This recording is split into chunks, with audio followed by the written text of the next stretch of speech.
Welcome back to the Forging Alpha podcast. It's been a minute since we've been in the studio here, but Rick and Caleb. Rick and Caleb. And this is the podcast where we're talking about mindset, nutrition, fitness, lifestyle, and kind of just all around what it takes to live a great life. Did I miss anything? It's been a minute since we've done the intro. Fitness, nutrition, mindset, faith, family, finance, fitness. Yeah. All the things. All the things good in life. Yeah. So, and we're going to go off of that theme today, talking about how to get the outcomes you want in life, structuring that from all aspects and the different ways that we personally do it. Because, at the end of the day, we're talking through our own experiences and the things that we do. And hopefully other people get some value out of that because we're doing it in our own lives. We're around a lot of other high performers. And at the end of the day, there's a lot of people out there that are struggling. They're lost.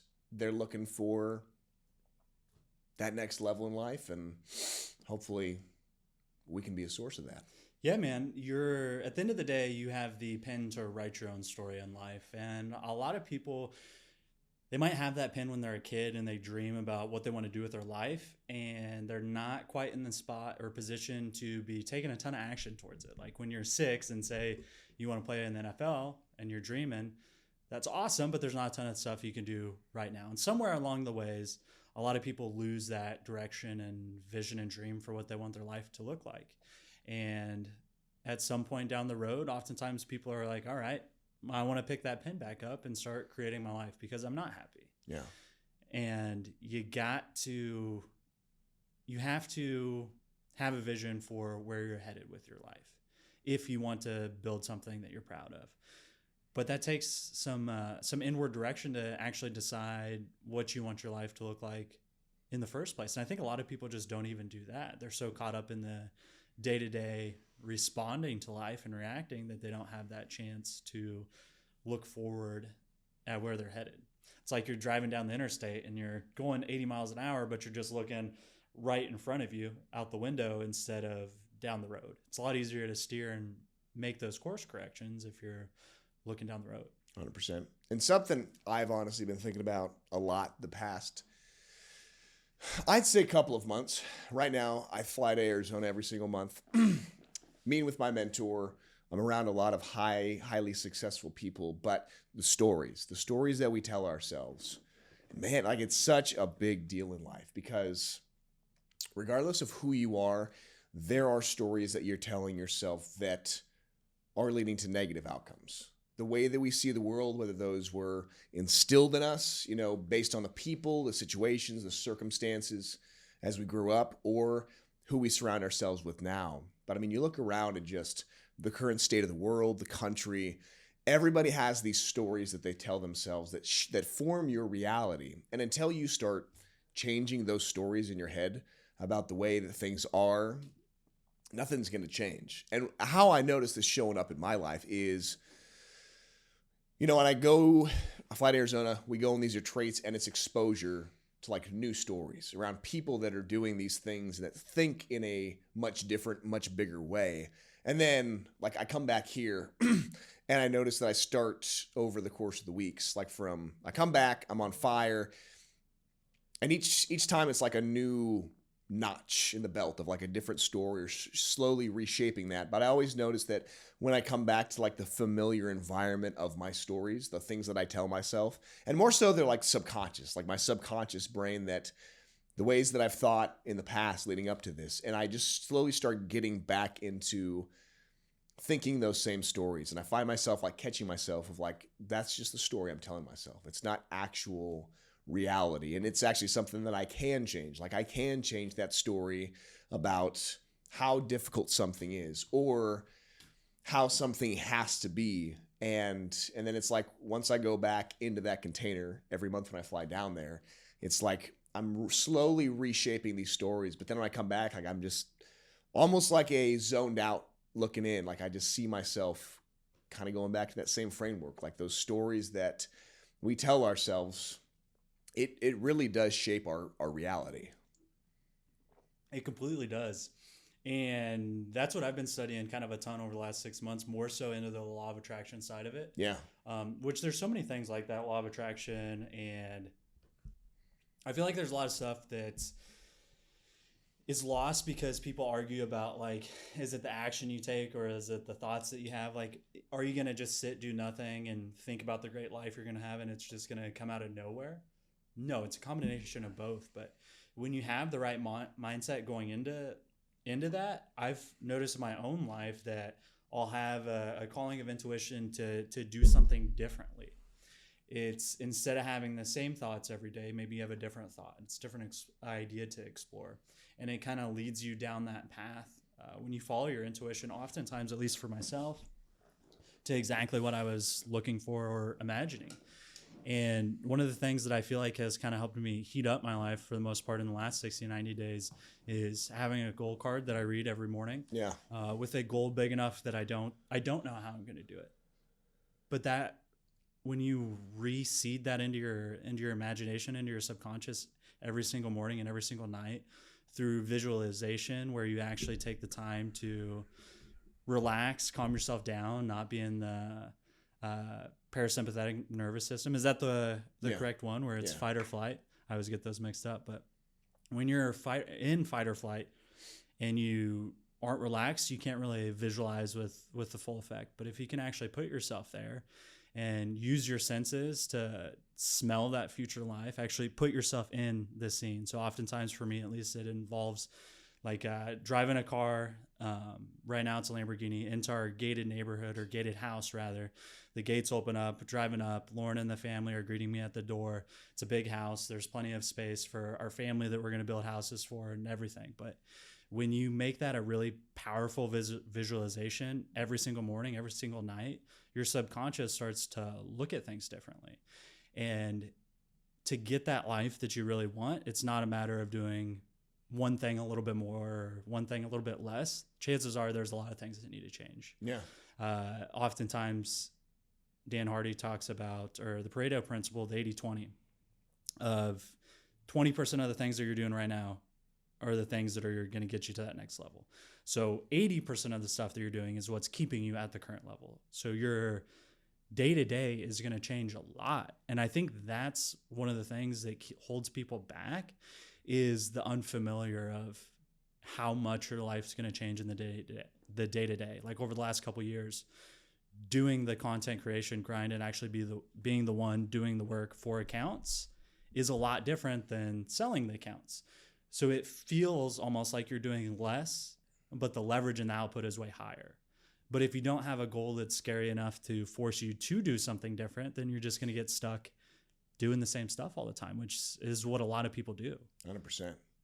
And from a tactical standpoint, this is something I've been leaning into a lot, just in terms of we've talked about this on the podcast, balance of life, which really isn't a thing, but more so having contrast of life. And that's really something that high performers do on the personal side, on the work career side, but then also like when we start getting into like fitness and nutrition and talking about how, like on the day-to-day side, like if you don't have the bandwidth because you're just running 80 miles an hour, like you don't have the capacity to zoom out. And that's a hard thing, especially if you identify as a hard worker, a hard charger.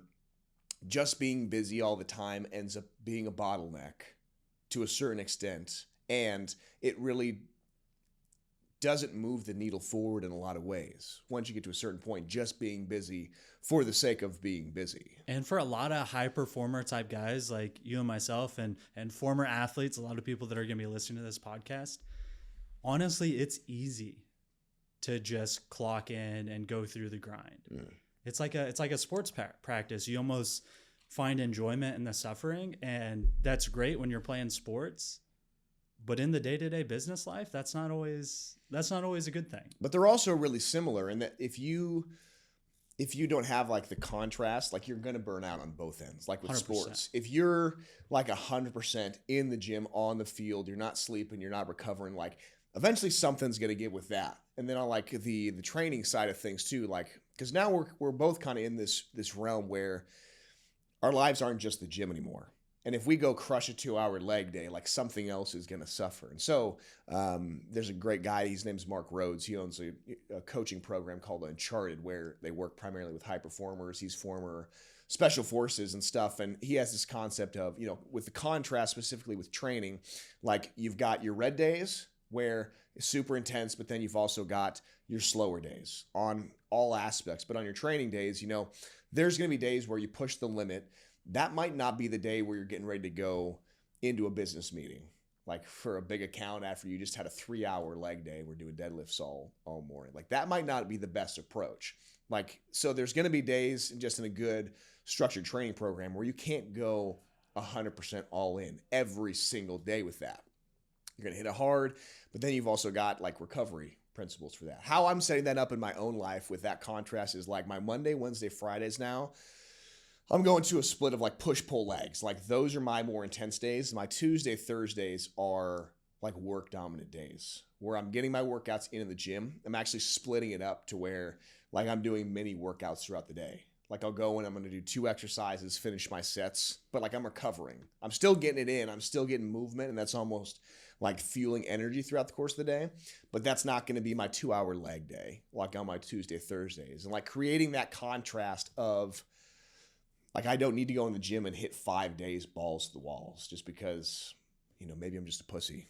But I noticed that I'm more sensitive to that just between being a dad, being a husband, having life stuff going on, running a business, pushing the gym like at max capacity every single session. Something gives there if I don't have like that contrast and that recovery of things. Yeah, you got to have the awareness to what's going on in your life.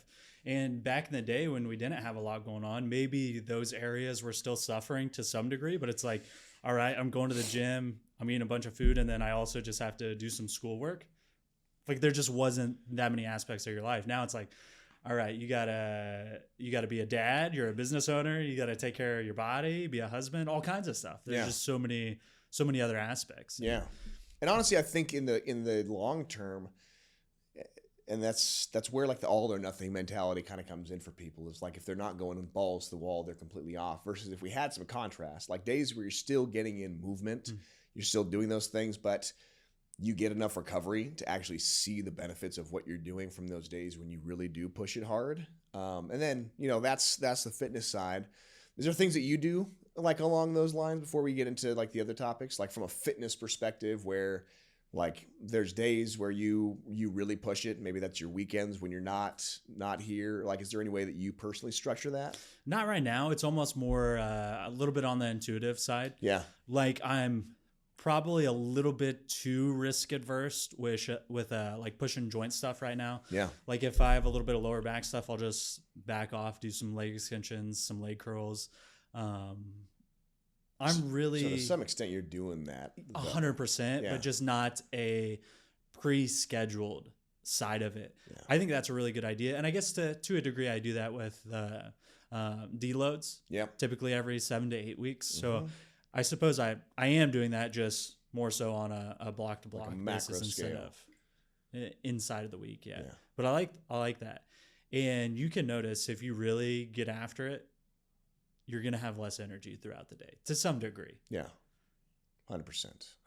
And I mean, that can look different in different ways, right? For management, like if you want to go in and push it multiple days per, like 4 or 5 days per week, like just cut your session times down. You know, don't go in there and do 2 hours or do 15 exercises for that. So for me though, I noticed that like pushing it on those days and then getting in, like having still the recovery to move every single day or do more accessory days, like on my Tuesday, Thursdays. And then, you know, I'm doing cardio with the family in the evenings where we're going on walks. We're doing it in the weekends.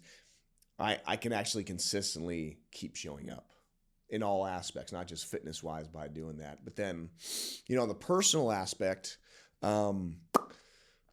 well, let's go like more of the career route. This is some place I'm trying to find that balance where like I've got sharp cutoff times for the day where I'm forced to get in my work blocks earlier on in the day. And like now every single day, like I've got out my entire outline for the hours through the day so I can condense that down. And then I've got the days for career stuff where it's red days. And then there's days that are more yellow where we're going a little bit lighter. But I think with burnout, one thing I'm finding is for me personally, it's not so much maybe the magnitude of work. It's having to switch between 100 different things.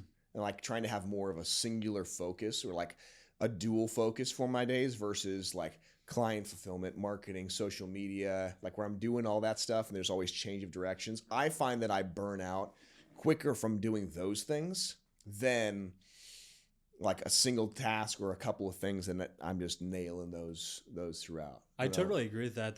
The times when I do feel a little bit overwhelmed or anxious, I think I attribute it to I'm looking at everything that I have to do, as opposed to just the one actionable thing that I can just do right now. Yep. And if you have that, if your focus is centralized like that and you're only thinking about one thing and you prioritize it, it's a lot easier to knock those things off.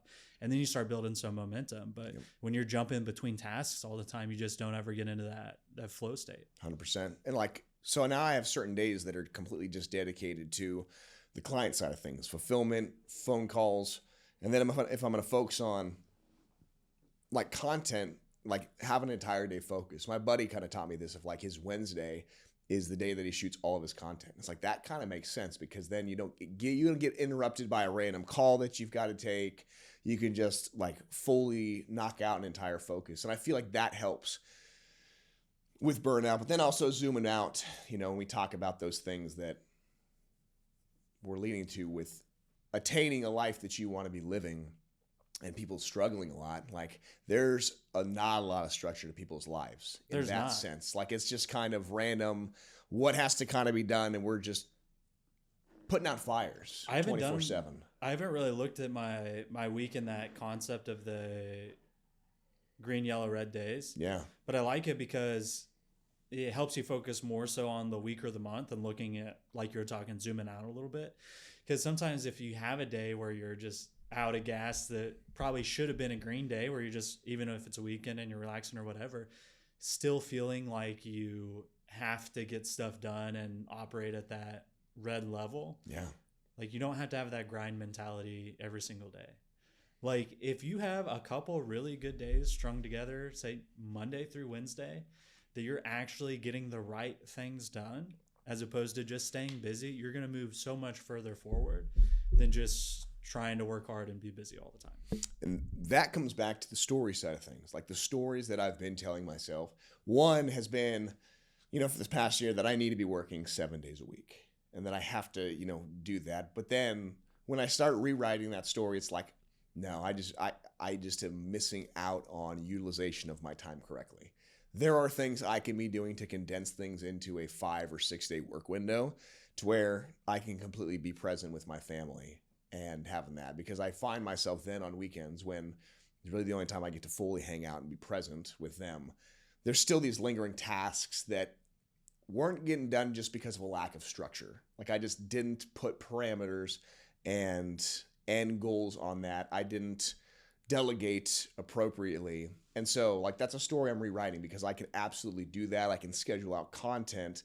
And at the end of the day, when I do those things, this is another story that I'm fighting too, is like I feel like I have to be busy all the time. I feel like I need to be doing that. But then when I never recover because I'm on the go, like I'm traveling and then I come back and I just work for 7 days straight, I am not as productive. And the things that should be getting done in half as much time end up taking longer, and I have to spend twice as much time on weekends, taking away from family time, because like I'm telling myself that story, and that I don't have time to recover. I don't have time to set aside for my family.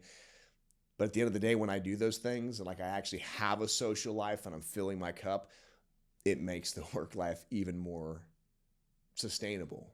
So when you're saying you're rewriting that story, how are you rewriting that story? Is it just the different deadlines that you're putting into place, or it's the way you think through things, or it's through the exposure to being around the guys that just you can physically see they're doing more, having more output, and they have better balance or more of a social life? What is it that you're working through? All of it. So first and foremost, I think it all starts in your brain with that story of what you can or can't do. So first you need to acknowledge that anything can be done if you have systems for it. And that's the main thing. So believing that you can actually do something is step number one. So rewriting that story in my brain, what can and can't be done.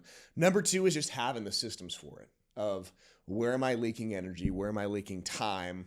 How do I put the nail in the head on that? So having my days structured, like having my days planned out of exactly the objectives that I'm going to do for that day, having parameters when I need to be working, I'm working.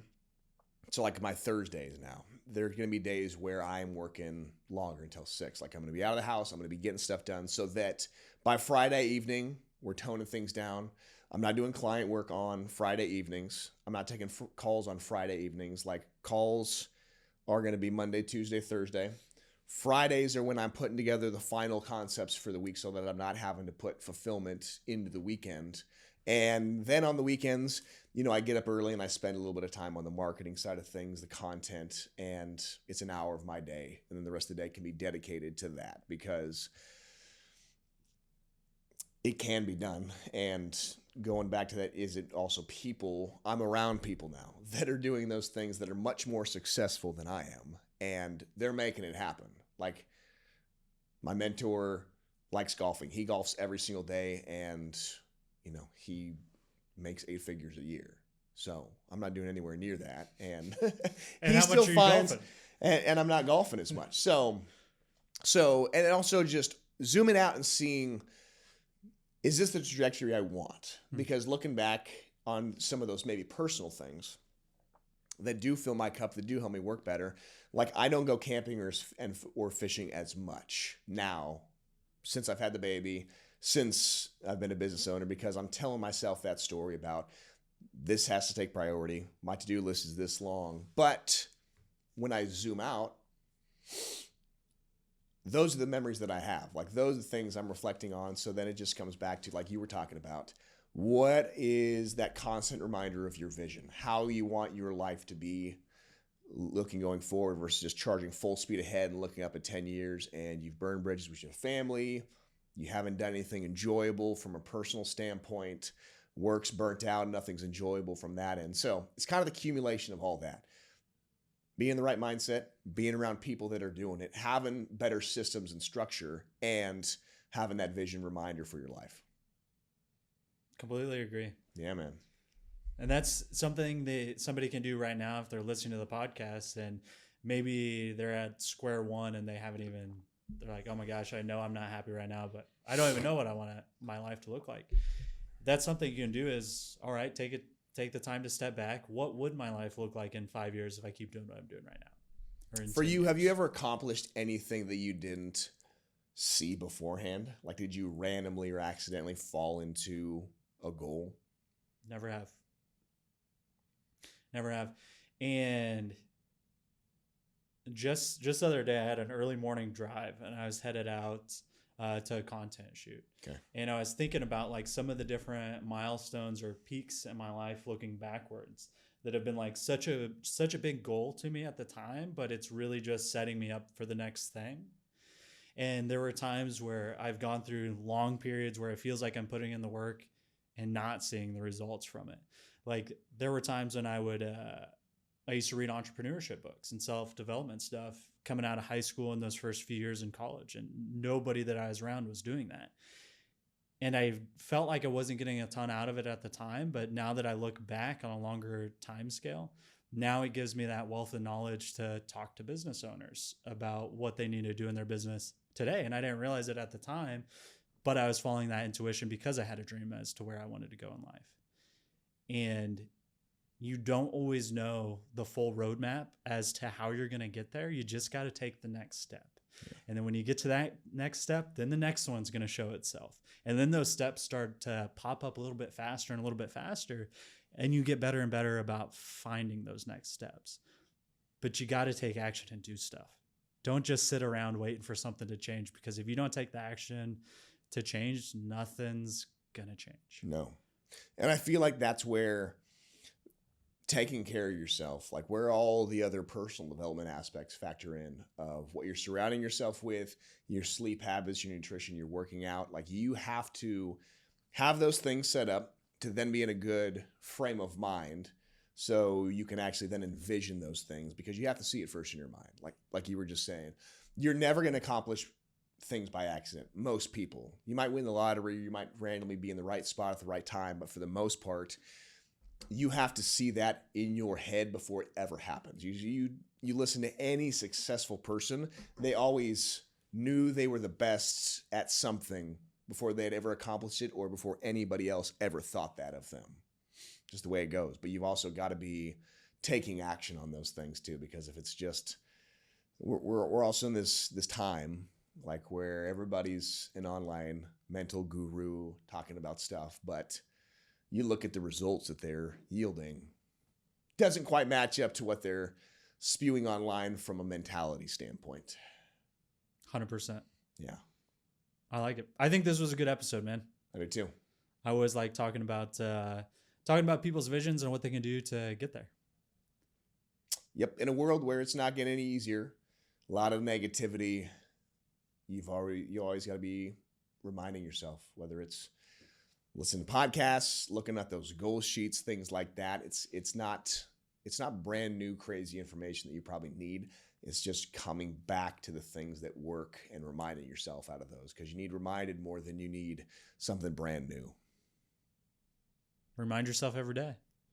Yes, sir. I like it. We'll catch us again next time on the Forging Alpha podcast. I guess, do you have any closing thoughts? Nope, that was it. It's been so long since we did a studio podcast. I didn't even remember how to close it out. Yeah, this is the Forging Alpha podcast. We will see you guys next time. Peace.